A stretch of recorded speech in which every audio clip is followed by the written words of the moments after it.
see. Oops. Wait, where's my music? Okay, let's wait until we get some people here. Oh, we 80 people already. Let's put some music. Nice. Wizard music. Okay. Everyone in the audience has to wear a wizard hat. Okay, now we got medieval music, wizard music from Merlin the Wizard. Okay, and if you're joining now, we got Udi from Taproot Wizards, and I brought my wizard hat here. Um, purchased this hat 10 minutes ago at Ursula's Costumes in Santa Monica. See if we can get a few hundred people in here. Udi is well known to the Bitcoin community. Only in good ways. Only in good ways. All in good ways, but he's, you know, a lot of people are, you know, have opinions on Udi. People have a choice of words. People have a choice of words, but we're going to talk about Bitcoin. I want to talk about layer twos and transactions. Okay, let me turn the music off, and we're going to start introducing Udi. Udi's well known, but well, anyways, thanks for showing up to this special edition, Wizard edition of my podcast. So Udi, before you kind of got involved in Ordinals, I think you said something that I thought was pretty interesting, which is, or maybe just at the very beginning when these things came out, which is that, you know, Bitcoin, Bitcoin is kind of really taken off as kind of this store of value. Let's just say, you know, as a savings mechanism, right? So people are just plunking down their Bitcoin and doing absolutely nothing. They're just putting it under a rock and hoarding it, right? Like Smog, the savior of Sauron or something, so so that's kind of the behavior. Now Bitcoin as kind of a transaction mechanism hasn't done so hot, right? And you've been a criticizer of Lightning. You've been a critique of Bitcoin for as a means of payment, let's say. And I think one of the points you made earlier, which resonated a lot with me, right, which is, okay, if we're going to deal with payment, first of all, there's payment at coffee shops, right? That seems really far away, right? Yeah. Like, especially in a place like the United States, right? Yeah. Because we have so much better options, right? We have. I mean, I really just do not see. I'm going to go to Starbucks and I'm going to pay with Bitcoin. It seems incredibly far away. Now, maybe that they're going to figure out a way to do that 10 years from now. I don't know, but that just seems really far away. But you made this point, which I totally agree with, which is, what about these digital items, right? And, this same point was made by Tom Lee, who I don't know if you follow Tom, but I do. He's a, Wall Street kind of CNBC type guy. And he made the point is like, we're moving into this world where digital assets are becoming an increasingly big part of our purchases, right? Mm-hmm. And, probably that's the place that you would expect Bitcoin to win, right? But yet, okay, what happened over the last, 4 years? We've had actual some real product market fit in digital assets, right? We've had NFTs, whether you like them or not, right? And some of them are pretty bad, right? But sure. But people like them, right? People like them. Some people like them. Some people really don't. And I think the question is, and where did those things work? Well, they kind of worked on Ethereum, right? That's kind of the platform. And I look at this stuff as like, it's more than just a chain, right? It's a chain, it's a platform. It's like Ethereum, it's MetaMask, right? And it's like things like OpenSea, or products like Flow, to get these NBA things. How come, and this is a question, how come we haven't been able to do this on Bitcoin? That's how I'd like to lead this off. So maybe I'll tell you a bit about how I came to that question, right? Yeah. Because that was, for me, just even asking that question was kind of a revelation. So I think both of us have been in Bitcoin for kind of way too long, right? Like I think over a decade now. So and I was known for a long time as like the biggest, most obnoxious like Bitcoin maximalist you could imagine. I remember fading NFTs and hating on NFTs back in like 2014 or 15, where they were collectibles on, what was it called? Counterparty, which was Right. a You're talking about the based on Pepes. Bitcoin. The Yeah. Pepes. And I was so upset about those. I was like, Yeah. no, they're scams. Like, why are people buying the scam? And Bitcoin is more important than that. All of that stuff. Okay. And I think somewhere much, much later in 2021 or 2, I started realizing that, scams or not, there's something about those NFTs at that point on Ethereum that got people really passionate about crypto. And when I say passionate, I mean, I've at that point, I've been spending almost 10 years trying to convince people to use self-custody for Bitcoin, for example, right? Like, how it is. Like, someone reaches out to you and they say, hey, I want to get some Bitcoin. How do I do it? And you tell them, oh, you should get like a Trezor wallet or whatever, and they're like, bro, this is too complicated. And they end up on Coinbase or something, right? Now, with NFTs, people would go through, like, NFTs were like, the UX was horrible, and like the entire experience was really terrible, and yet you had, like, I don't know, millions of people who were going through like tutorials on YouTube, learning about how to use MetaMask with self-custody. And like, we can say, I'm not a big fan of MetaMask and I'm not a big fan of Ethereum, but at least they took the steps to learn how to use it, and to learn what a seed phrase is, and do all of that stuff. And they were motivated to do it. I didn't have to go and convince them that it's important. I didn't have to do all the Laser Eye podcasts about, oh, you need to do self-custody because it's the most important thing about Bitcoin. You didn't need to do anything. They were motivated to do it. And I looked at that and like, okay, there's something here, right? Like, they're so passionate about this stuff. They got to fast forward through the onboarding curve faster than most Bitcoiners I know. So what's going on here? And I started looking into it more deeply. And then I realized there was it was that thing, but there was also another thing, which is what, and I think it was probably on a Peter McCormick podcast in 2022 that I said what you were talking about, which is like, okay, whatever. It happens on Ethereum, but why aren't they paying with Bitcoin? Why isn't the asset that they're paying with Bitcoin?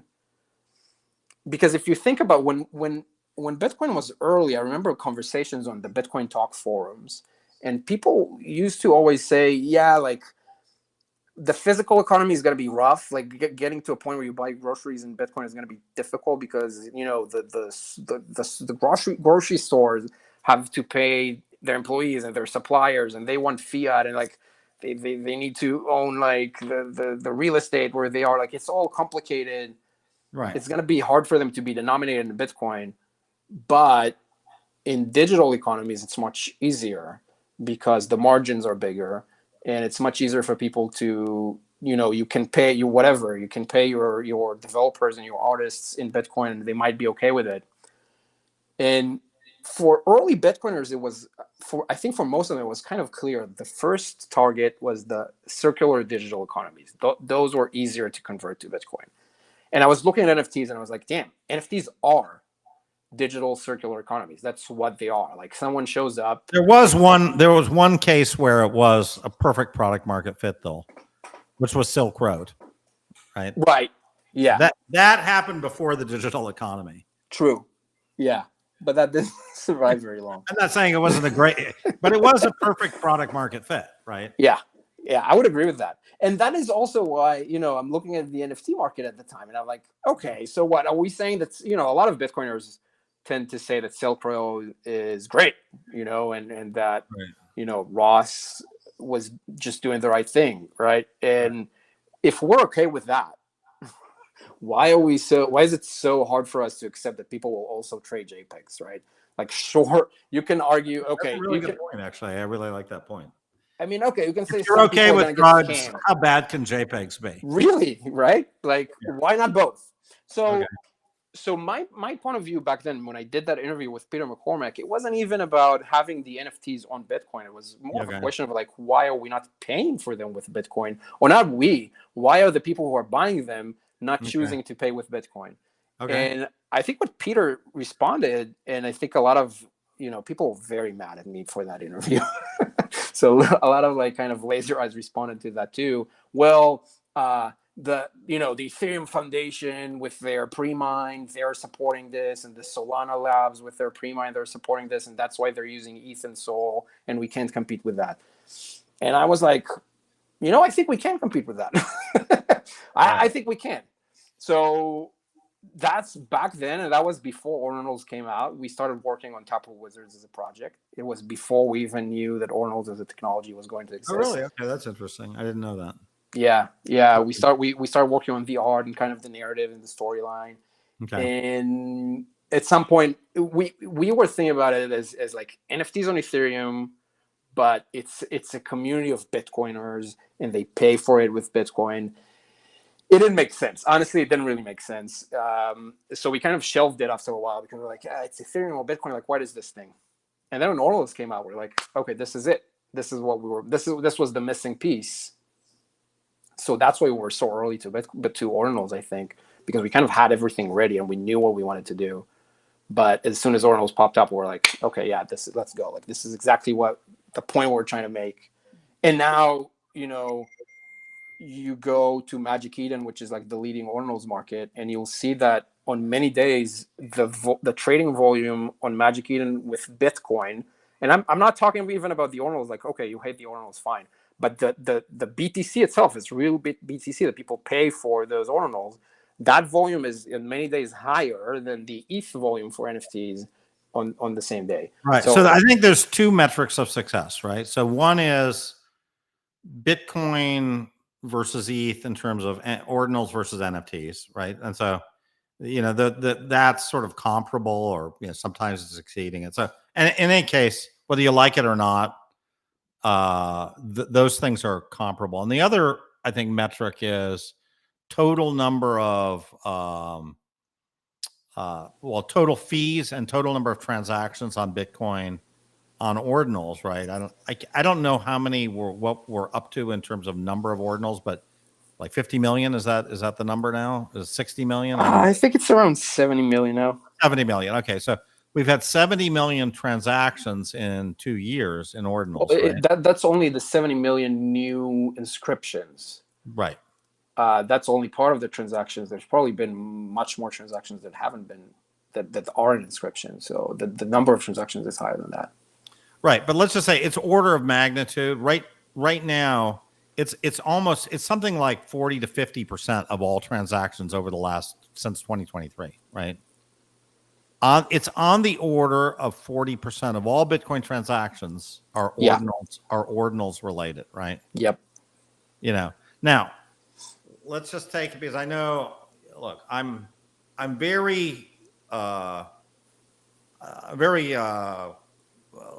cognizant, and and I'm a lot of people who follow me and who I like too, and they're sort of saying, "Hey, Fred, this is like polluting the Bitcoin blockchain. It's slowing the blockchain." Hey, some of them are saying it's a scam. Like, we can say it. Like, well, forget scam. I don't think. I mean, look, if it doesn't hurt you, do you care? I mean, do you work for the SEC? I don't know. Like my point is, okay, so that's one of the first objection is it's bad for Bitcoin somehow. So let's go over that objection. How do you respond to these ordinals, and what you are doing is bad for Bitcoin? Is it bad for Bitcoin?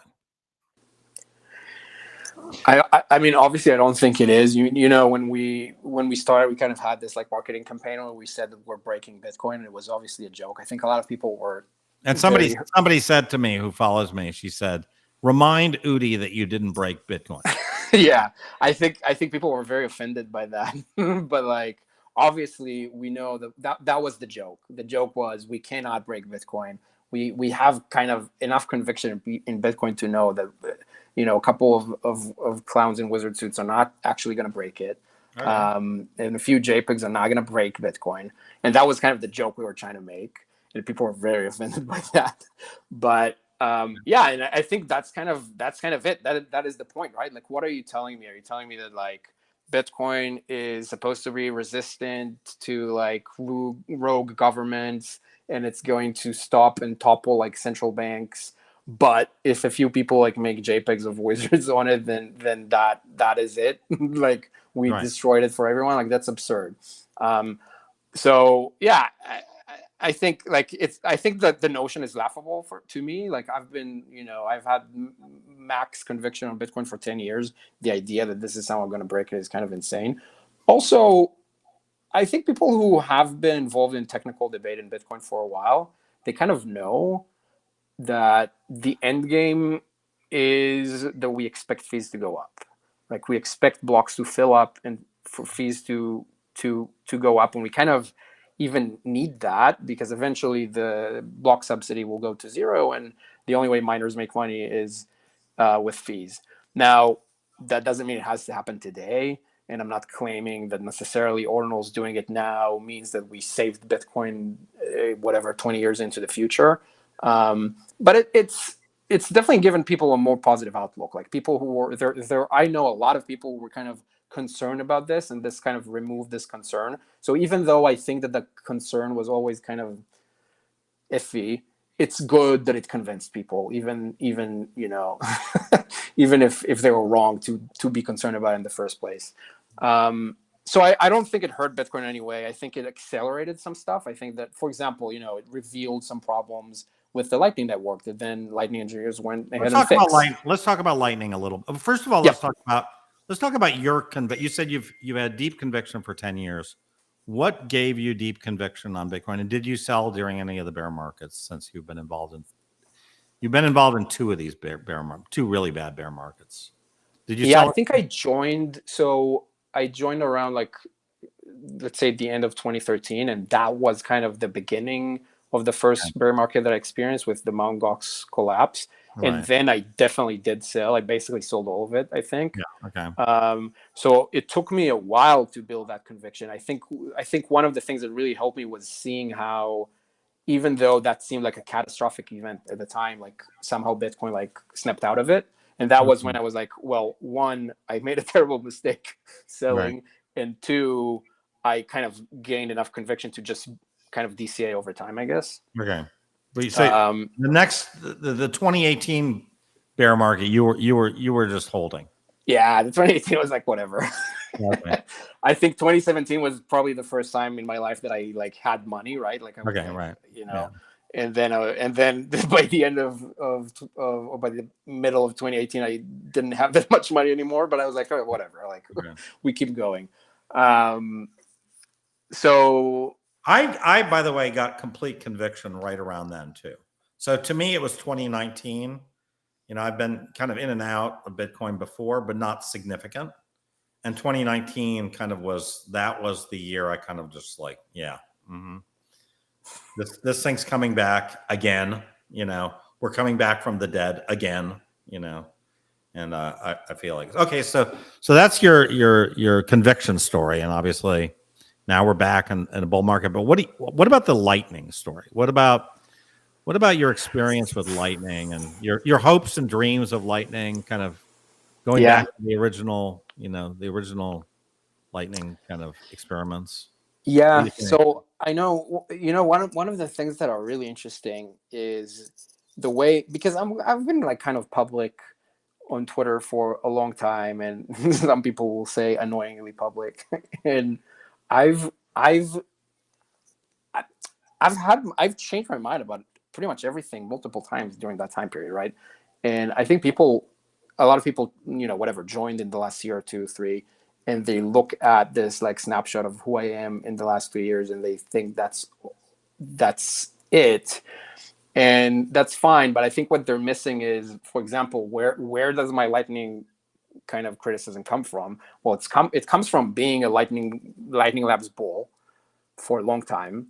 Okay. And working on Lightning Network, I used to I used to work for a company called Co. It's kind of funny. They worked on a colored coins protocol, which is actually pretty similar in concept, at least, to Ordinals and runes. It's like But that was RGB, many years ago. like RGB or something like that. Kind of like RGB, but that was, a long time ago, much more primitive. Yeah. But we worked on like an extension to Lightning that would allow people to transact these colored coins on Lightning the same way that RGB and Lightning Labs is doing today. Anyways, we were very bullish on it. I used to like consult companies, help them integrate Lightning for like selling tickets for small things and stuff.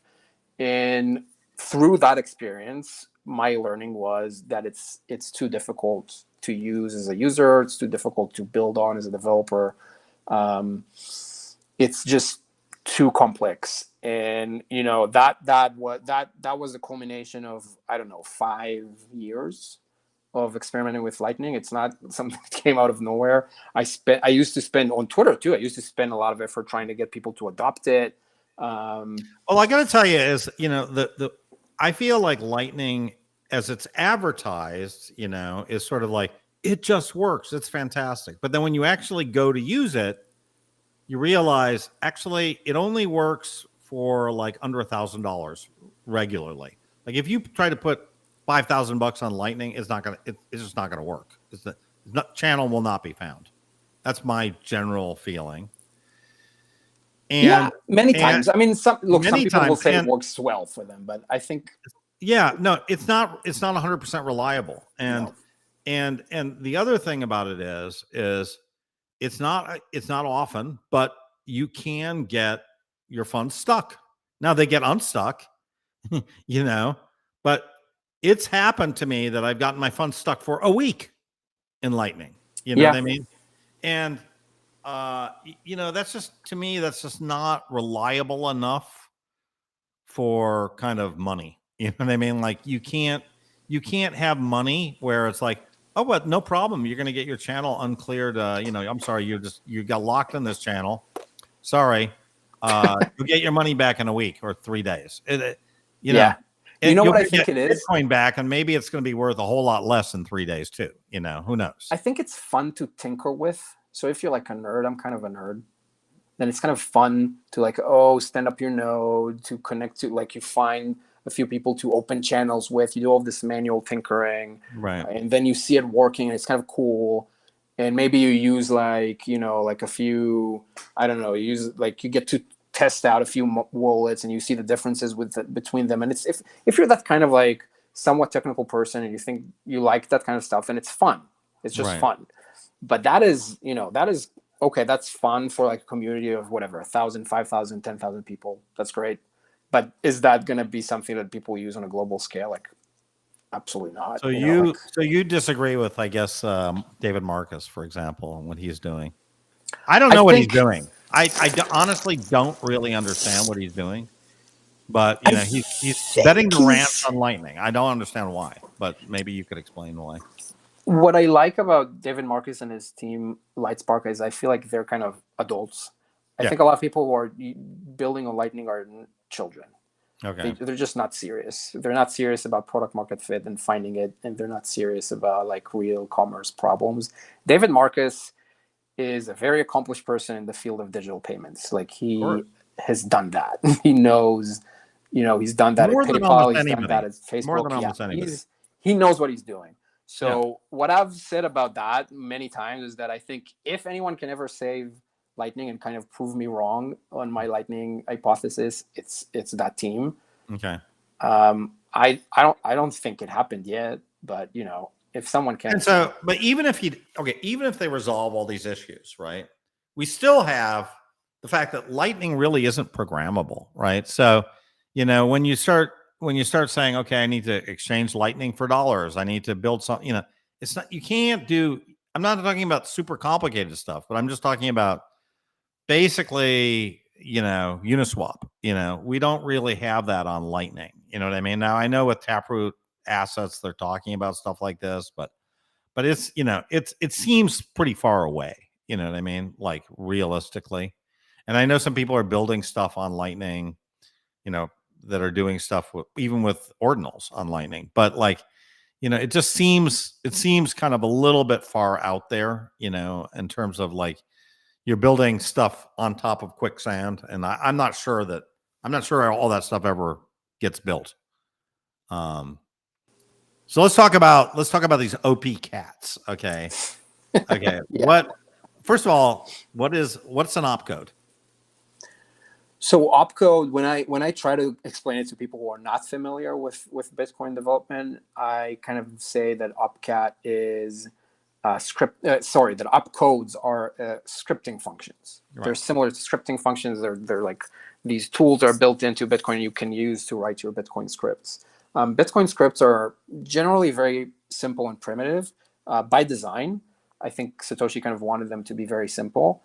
So they are not able to do anywhere near the stuff that Ethereum smart contracts can do. What are Bitcoin scripts used for?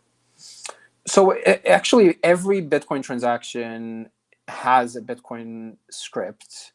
Okay. The scripts kind of define how you're gonna be able to spend a UTXO.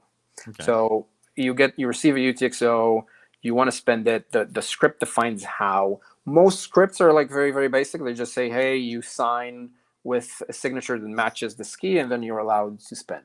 Okay. But some are more complicated. For example, they define a multi-sig, or with the Lightning case, they also have like a hash time. Okay, so like the multi-sig. So we all know about multi-sig. I think by the way, multi-sig it's a fantastic thing with Bitcoin, and a lot of people are not even aware of multi-sig, and there's not a lot of really great uses of use.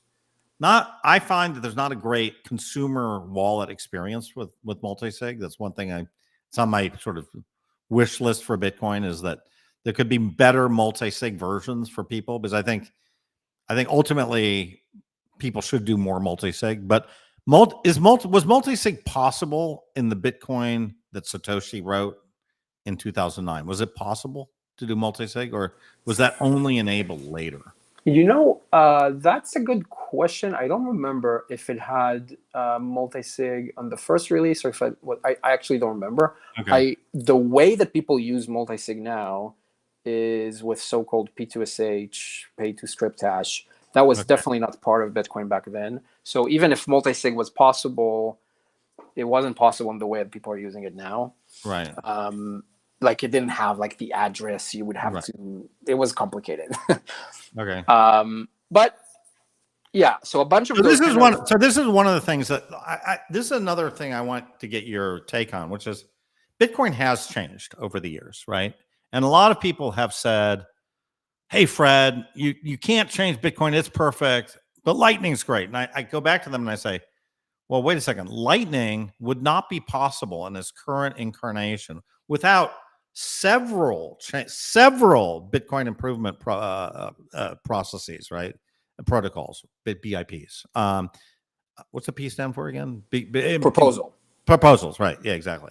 So, Lightning makes use of SegWit. It makes use of check sequence verify, which was before CSV. SegWit. Yep. And so, those things were not introduced until 4 or 5 years after Bitcoin was, invented. And so even more than that, yeah. Even more. SegWit's 2019, right? So I think SegWit was 2017, CSV was 16. Yeah. Lightning is also these days using Taproot. That was 2021. Right. Yeah. Okay. So pretty much, we've had these technical improvements. Well, some people say no, they're not. You can't improve Bitcoin, but we've had these technical enhancements that have been needed for Lightning, right?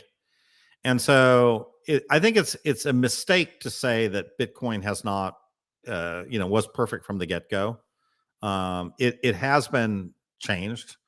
Now, one of the things is this ordinal stuff was sort of a side effect of Taproot, right? It was enabled by Taproot. It wasn't intended to be this way, right? Definitely not. No, I think if Bitcoin developers knew that Taproot was going to enable Ordinals, Taproot probably wouldn't have happened. Right. Okay. So now, and you were there more. I wasn't kind of in the trenches in the block size wars, or in the passage of Taproot or something. How do BIPs? I'm sure you have a much better understanding of this than me. How do BIPs get passed? Right. So that is such a massive question. I think the thing that as we started thinking through this, obviously we're kind of big proponents of OpCat, and maybe we'll talk about it in a minute. So we wanted to think through this stuff. How do BIPs happen? How do these soft forks activate? We wanted to understand it. And I think the big realization was that every time was different, right? Like, the way the Taproot happened was very different from how SegWit happened. That was very different from how CSV happened before that, and CLTV before that, and P2SH. Like all of these had like very different like processes. Okay. And the reason for that is that there isn't a defined process. Like there isn't a clear way of, these are the things you need to do in order for the thing to pass. Which I think made it pretty frustrating.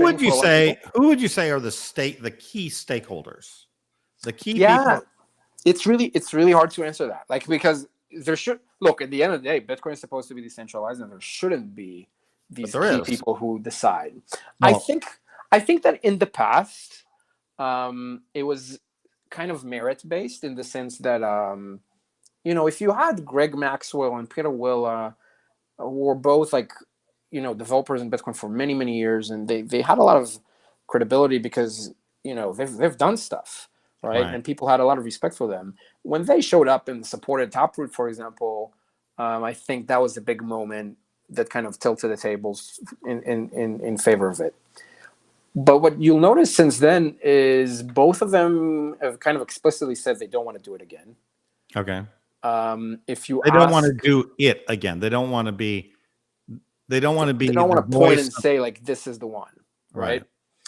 And if you ask the current Bitcoin Core maintainers, they also, and I'll try to paraphrase this as little as I can. I'll try to be as honest to what they've said as I can, but they basically are saying we don't want to determine what the next soft fork is. We want the community to reach some sort of a decision, and we will facilitate it, but we don't want to decide it, and we don't want to push for it.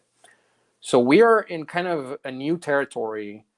I would say we never were in that situation before, where kind of the sort of old guard kind of took a step back, doesn't want to do this anymore, and they're waiting for the community to reach a conclusion on their own.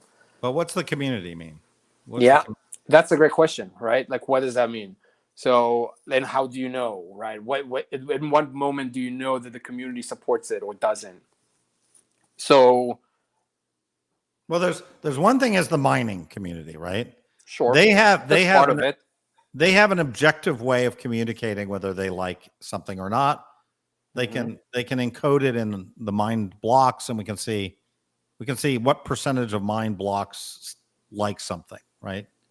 But the miners are not everybody, right? Exactly. Right. Exactly. So miners are one thing, and I can tell you, miners are pretty excited about OpCat. It's the ones that I have a chance to talk to.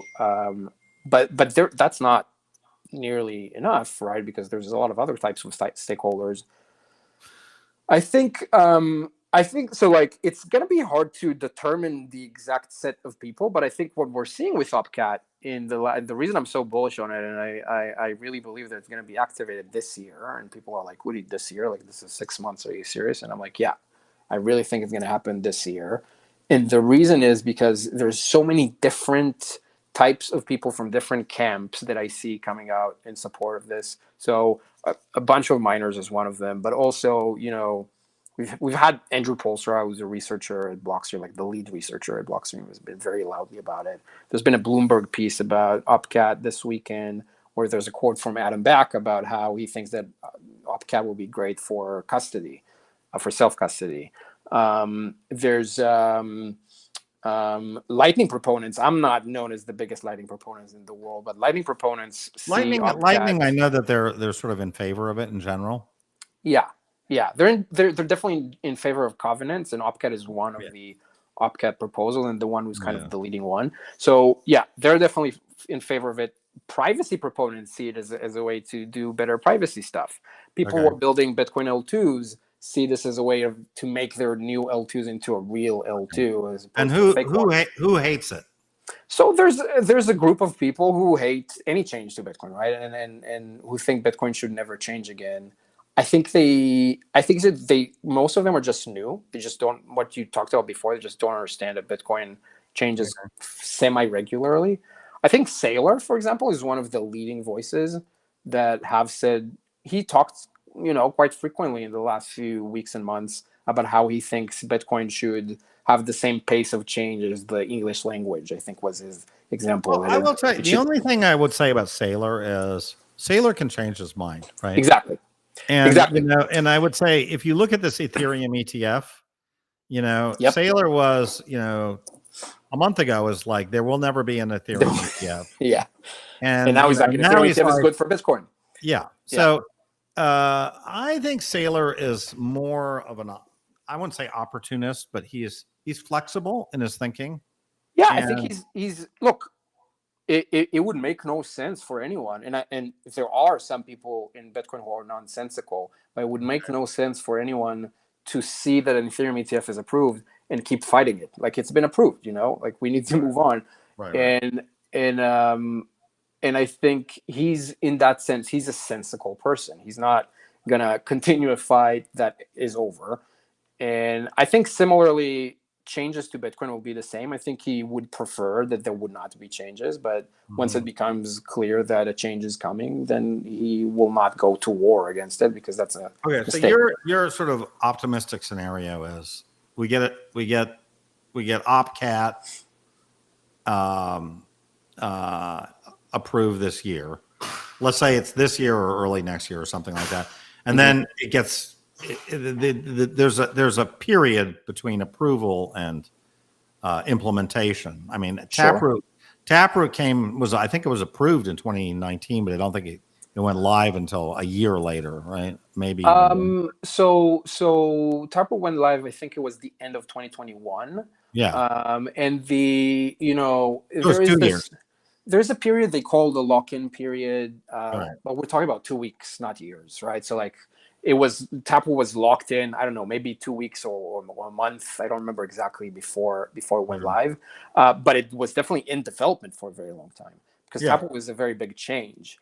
Opcat is teeny tiny. It's 10 lines of code, and it's something that already was part of Bitcoin in the past. That's the other thing that's exciting about it. So you think Opcat could be actually live, let's just say 2025? You think it could be live? Oh, I think it's definitely going to be live in 2025. I think it'll be even before that. But yeah. Okay. Live. Okay. Live. Yeah. And then there's the other question of how long does it take to people to build on top of it, to actually use it, right? For Taproot, that took a very long time. It took almost 2 years. But yeah, well, I remember you were very vocal saying nothing of use was ever going to be built on Taproot. I remember and then that. We went and before Ordinals. You were like the Taproot most anti-Taproot person I've ever seen. So Fred, someone might say, as a hypothesis, that if someone was like a state agent trying to like topple Bitcoin, and they realized that Taproot was going to allow breaking Bitcoin via Ordinals and stuff, then what are they going to do? They're probably going to oppose Taproot publicly, so that people are going to ignore them and then activate them, and then they wouldn't accuse them for activating it, right? Anyways, I'm just trying to play into the Mossad conspiracy theories, but I was very much against Taproot. I thought, not against, I just thought it was kind of useless and a waste of time. I was like, look, if you guys want to do it, but like, I think you're wasting your time. it ended up allowing Ordinals to be possible, but it didn't allow any of the things that the Taproot developers wanted, right? They were talking about smart contracts, that didn't happen. They're talking about privacy, that didn't happen. A bunch of stuff, nobody, the adoption rate of Taproot was something like 0.05% until Ordinals showed up, and now it's like 40-50% because of Ordinals. But people are only using it for Ordinals. They're not using it for almost anything else. Right. So yeah, I think Taproot was, if in my opinion, I know this is going to piss off a lot of people. In my opinion, if you look at the development process of Bitcoin, you see that people spent, let's say from 2018 or 2019 until the end of 2021, people worked on getting Taproot built. And that is like dozens of people worked on that project. And then it activated, and none of the things that they were promised happened. Zero. And also, the one thing they didn't want to happen, which is the spam on the blockchain. So to me, that seems like a clear failure of the development process. Like something is not working if we spent so much effort and didn't get any of the benefits and got all the drawbacks. Something is not right. Yep. But yeah, I that's why I think things are gonna change as far as like development happens, and I think they are changing. Have you seen the announcement by Starknet today? Yeah, I saw your thing. Oh, so I saw Starknet's thing. Yeah. Yeah, so they're a very big Ethereum rollup, and I know I know some of them personally, so I know that for many years they wanted to build a Bitcoin L2, but they didn't know how. And they've been looking at Opcat, and they're like, well, you know what? Opcat actually allows us to like take this L2 technology and use it with Bitcoin. So we can use it to build a Bitcoin L2 and build it in a way that's really interesting, because people who don't want to use it can ignore it. It doesn't hurt anyone who wants to use Bitcoin L1 like they're using it today. But they will be able, using Opcat, to have like a scaling solution. Will this add more bloat to Bitcoin? I think by definition it will remove bloat, right? Okay. Because at least the people who want to use it will be able to use the L2. Okay. People who don't want to use it can continue to use the L1 like they always did. So if you had to guess, looking forward like a couple of years, do you see that Bitcoin will become, is it going to take over some of the stuff that was done on Ethereum and Solana? Do you think that is going to move to Bitcoin? Or do you or when I say move to Bitcoin, do you think that the assets are going to use Bitcoin as the sort of the numeraire, as the payment mechanism? Okay. And perhaps that chains like Solana or Ethereum are going to be more just the transport layers. That's part of my thesis in general. I sort of see that, we need these other faster chains, right? But we need them kind of to transport Bitcoin, right? Because that stuff is super scalable, right? Like, I don't care whether it's Avalanche or Near or Solana or whatever it is, right? There's lots of ways that I can send you something and you'll get it really quickly and very inexpensively, right? But also very reliably, right? I can send you $1 million on Solana, or I can send you $1 on Solana. You'll get it in a second, right? Right. And so I see that as Solana has had some reliability issues, by the way, but when it works. Right. Okay. But what I'm just saying, relative to Lightning, right? Where it's much better than Lightning. Yeah. I don't think in the next 5 years I'm going to be able to send you $1 million on Lightning. It's just not going to. It's not going to happen, right?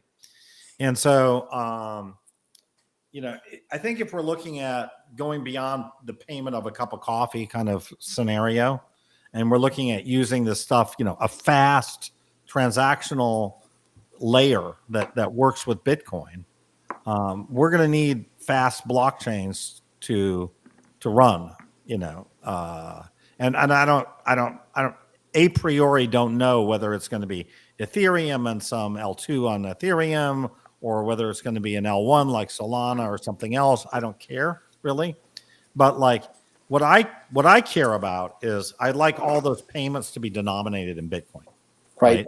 Yep. Because I think Bitcoin has to become the currency of the future. And I would like, and I think it's the natural unit of account, for everything. Right. And I'd say more so than the US dollar, right? Definitely for me, right? Like when I try to think of something, whether it's worthwhile doing, whether it's worthwhile investing, whatever, I think in Bitcoin terms. Like I'm thinking, okay, because otherwise it's not even worth thinking about. And I think more and more people will be in that mindset as we, as time moves on. So I agree with you. I think, look, some people are going to say, no, what do you mean we need Solana? We don't need Solana. We don't need fast transactions. We don't need those things. We just need to hold Bitcoin. And for those people, I'll say like, yeah, that's not a bad strategy. Like that's totally fine. But some people do want to transact. It doesn't have to be you guys, but some people do want to do that. And I do think especially it's as we better than at some point we're going to be moving away from this is the best deal ever. You got in early, right? To okay, you learned about Bitcoin and it's $500,000 per coin. Welcome to the new world. You missed out, unfortunately. Right. You know. But now you use Bitcoin because that's what we use. Now that we use Bitcoin because that's what we use. Yeah. Right? So, for those people, I think this argument that it's going up forever will not go on forever. Right. Right. Yeah. I think there is a period. I think the next 10 years are going to be probably a pretty good period to just sit on Bitcoin and do nothing.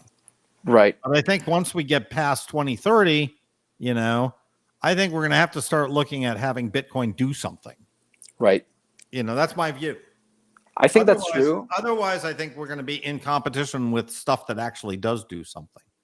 Yeah, I think that's true. I think that, even for now, so my take on things is I'm much more interested in the now than like, okay, for 10 years from now, my strategy is I hold Bitcoin and wait. Cool. Yeah. That's easy. But also, what do I do in the rest of my time? So I'm really interested in what we can do today. And I can tell you that today there is a group of people who want to use cryptocurrencies today, not just to hold them, but use them for trade and use them actively. And I think that at least some of them, not all of them, but at least some of them are going to prefer to use BTC as their currency and not something else. And I think Ordinals have been kind of the test case for that. And the results have been very encouraging. And I think we can do more. Well, look, for example, I think thing is, even if you're looking at a use case like art, right? Look, I'm not a huge art collector. I don't have millions of dollars of art, but I have some art, right? And just because of my tribalism, I'm not going to collect art on Ethereum. I'm just not going to do it. You know what I mean? So I'm not necessarily going to collect art on Bitcoin if it's bad art, but I'm waiting for the good art to show up on Bitcoin. You know what I mean? That's just kind of. I'm taking this personally right now. No. Actually, I personally think I wasn't so much a fan of Taproot Wizard art, but I think they're pretty cool. But I really like the Ordinals cats art. You know what I mean? The quantum cats. The quantum cats. Excuse me. Thank you. That's a cool. They're actually pretty cool. You know what I mean? They're pretty. The design is pretty interesting, I think. So I just think, I think the idea of art in general is like we need art as a civilization. We're going to need art, and I do think that actually some of this generative art is kind of some of the more interesting stuff that's come out, from the art world over the last 50 years, and I would like to see it on Bitcoin. You know what I mean? More than just so that's just one use case, right? There can be tons of other use cases, but I definitely would love to see some of this stuff that I would want to see on Bitcoin. Could I have the exact same art on Ethereum? Absolutely, but for whatever reason, I'm just not going to buy it on Ethereum. That's just me. Yeah, and I think that's the thing. I think there's a bunch of people, especially like kind of earlier Bitcoin holders who are like, yeah, I've got some Bitcoin. I have sentimental feelings towards Bitcoin, Totally. and I want to own things that are kind of connected to it in some way. I don't see any problem with that. It's funny to me. A lot of people are like upset because they don't, right? Like you'll see a lot of people commenting and they're like, "Oh, I think that art on a blockchain is stupid," and I'm like, "Cool, so don't buy it." But there are some people who want it clearly, and they're willing to pay a lot. So for those guys, why not? And for people who don't want it, just don't buy it. Continue to use Bitcoin as you always have. And by the way, one thing about that, I try to say that whenever I kind of talk to an audience that's more kind of maximalist, I still believe that the main use case for Bitcoin is as a store of value. I think that's the most important one. I think that's the one that is important for the world.